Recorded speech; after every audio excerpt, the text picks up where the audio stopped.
What's going on, everyone? Got a 2021 Acura RDX.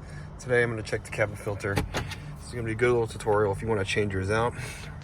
It's being located in the glove box here. I'm going to need to remove this tray. See how it says remove right here? What we're going to do is just grab it and pull it towards us. It'll slide right out.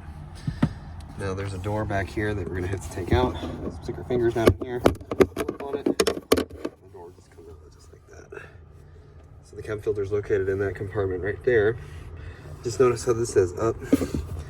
On the sides here, what we do is just push these tabs in and we can take the door off. Here's our cabin filter here. This one's looking pretty dirty. It looks like we're going to need to change this one. I don't actually have a filter to change it with. We're just checking it for this customer and we're going to let them know they need a filter.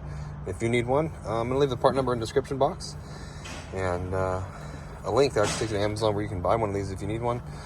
So we'll just put this one back and we'll put it on the ticket, let them know what's up. If they want to get it or not, we'll change it if they want to. But just notice here, right here where it says airflow, when you get your new filter, you install it just like this one came out with the air filter arrow pointing down. Put the lid back on, it's really easy, it just pops it right back on like that. The cover, top side first, the bottom goes in. Then you just get the tray, it'll just go right back where it went. And you're all done.